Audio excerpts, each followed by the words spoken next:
Good morning students. आज हम करने जा रहे हैं लिमिटेशंस ऑफ स्टैटिस्टिक्स। जैसे कि हम जान चुके हैं कि स्टैटिस्टिक्स का यूज़ हर किसी फील्ड में है, चाहे एजुकेशन है, चाहे स्पोर्ट्स साइंस है, चाहे मेडिकल साइंस है। तो हर जगह इसका यूज़ हम देख चुके हैं, समझ चुके हैं। स्टैटिस्टिक्स के बारे में कहा जाता है एक ऐसी चीज़ है जो कुछ भी प्रूव कर सकती है, क्योंकि सारा डेटा का ही तो खेल है, आंकड़ों का। तो कोई किस अपनी इंटेंशन से इसको मतलब दिखाना चाहता है, कोई किस इंटेंशन दिखाना चाहता है, तो स्टैटिस्टिक्स के बारे में बात की जाती है। Statistics can prove anything.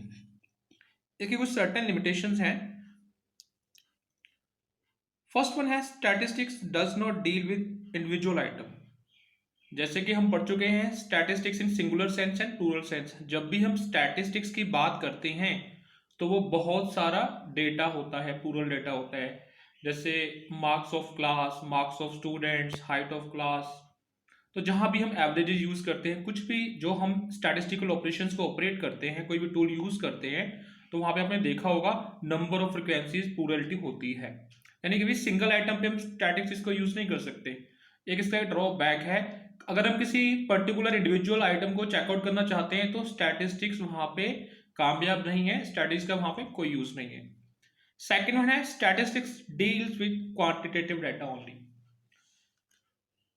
जैसे कि हम प्लस टू लेवल पे हमने इकोनॉमिक्स में या क्वांटिटेटिव मेथड्स में पढ़ा भी हुआ है कि जहां जैसे हम चैप्टर्स जैसे मेजर्स ऑफ सेंट्रल टेंडेंसी है, कोरिलेशन है, रिग्रेशन है, आप एवरेज मार्क्स निकालते हो, आप एवरेज हाइट निकालते हो, तो सभी जगह पे नंबरों का खेल है। क्या आपने कभी एवरेज इंटेलिजेंस निकाली? क्या आपने एवरेज ऑनेस्टी निकाली? कुछ ऐसे क्वालिटेटिव या जो कैरेक्टरिस्टिक्स ह्यूमन बीइंग के जिनको हम नंबर्स में माप नहीं सकते, we can't measure in numbers. तो ये भी एक स्टैटिस्टिक्स का ड्रॉबैक है। It only deals with the quantitative numbers. Then बच्चों, statistical laws are true only on averages. हमने देखा है कि जितने भी हमने अपने इनिशियल क्लासेस में जितने भी हमने स्टैटिस्टिकल टूल यूज किए हैं, जो मैं अक्सर बोलता रहता हूँ, measure of central tendency, dispersion, correlation, regression, तो वहां पे ना एक एन होता है, नंबर ऑफ ऑब्जर्वेशन या टोटल ऑफ फ्रिक्वेंसीज का बहुत बड़ा रोल होता है।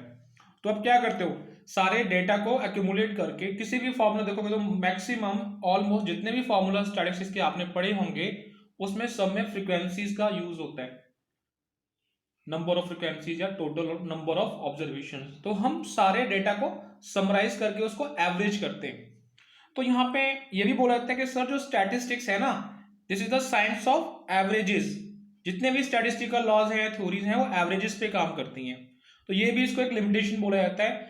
अब जैसे हम बात करते हैं कि average marks of a class, या हम किसी सिंगल बच्चे की बात करते हैं, सर इसके 80% मार्क्स आए हैं, वो भी क्या है, वो भी तो एवरेज ही है। हम क्या करते हैं, सारे जो सब्जेक्ट से मार्क्स होते हैं उसका टोटल करते हैं और फिर मैक्सिमम नंबर ऑफ मार्क्स, जैसे 5 सब्जेक्ट्स हैं तो एक सब्जेक्ट का जो टोटल है मैक्सिमम मार्क्स वो 100 मार्क्स का है।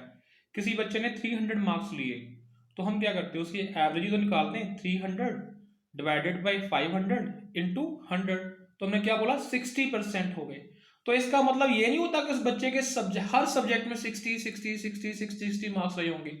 हो सकता है किसी में एक दो में 60 से नीचे भी हो, तो ज्यादा भी हो, 60 से अबव भी हो, पर सिंगल फिगर में इसको डिस्क्राइब करने के लिए तो वहां पे हम उसको एवरेज को यूज करते हैं। तो इसलिए कहते हैं कि जो स्टैटिस्टिक्स है ना, it's purely deals with the averages.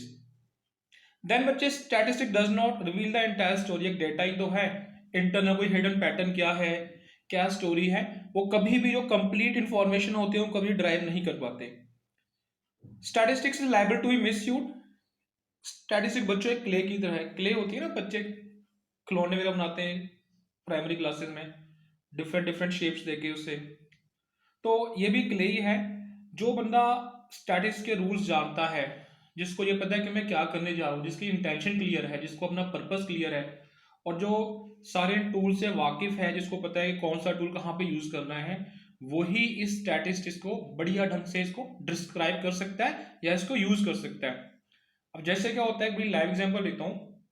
जैसे फुटवेयर इंडस्ट्री है, जब वो प्रोडक्शन करते हैं ना, तो आपने देखा होगा जब जूते खरीदने जाते हैं, चप्पल खरीदने जाते हैं, डिफरेंट डिफरेंट साइज होते हैं कि मेरा 6 नंबर का है, 7 नंबर का है, 8 नंबर का है, 9 नंबर का है, किसी का बड़ा पैर होगा 10 नंबर का, 11 नंबर का। तो यहाँ पे क्या होता है, जो शू मैन्युफैक्चरर्स होते हैं तो यहाँ पे भी वो एवरेज यूज करते हैं। आपको पता है वो एवरेज कौन सी है? That is the mode. वो क्या करते हैं कि जितने भी हमारे इंडियंस जो पैर का साइज है कि सबसे ज्यादा बिकने वाली चप्पल या सबसे ज्यादा पाया जाने वाला पैर का साइज वो 7, 8, 9 है। तो बल्क में जो प्रोडक्शन होती है हमारे यहाँ पे शूज की, तो 7, 8 और 9 डिफरेंट डिफरेंट कैटेगरी है, मेल में अलग है, फीमेल में अलग है। तो वहां पे हम जो यूज करते हैं average, that is the mode. अब जिसको ये पता है कि जो मोड है maximum number of values in a given data, वो तो मोड यूज कर लेगा। जिसको मोड, जिसने मोड पढ़ा है, जिसको सारी इसकी यूसेज पता है। मान के चलो अगर किसी ने बच्चे ने या किसी भी स्टैटिस्टिशियन ने एवरेज लगा दी कि जी कितने नंबर ऑफ साइजेस हैं, तो कई फ्रैक्शन में साइज आ जाएंगे, तो आपका स्टैटिस्टिक्स का पर्पस डिसॉल्व हो जाएगा। तो इसलिए इसे कहते हैं statistics can prove anything. Last वाले बच्चे, statistical data should be uniform and homogeneous.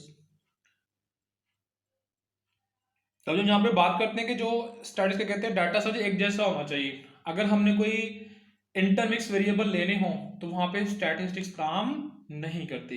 ये भी इसकी ड्रॉबैक है। Thank you students.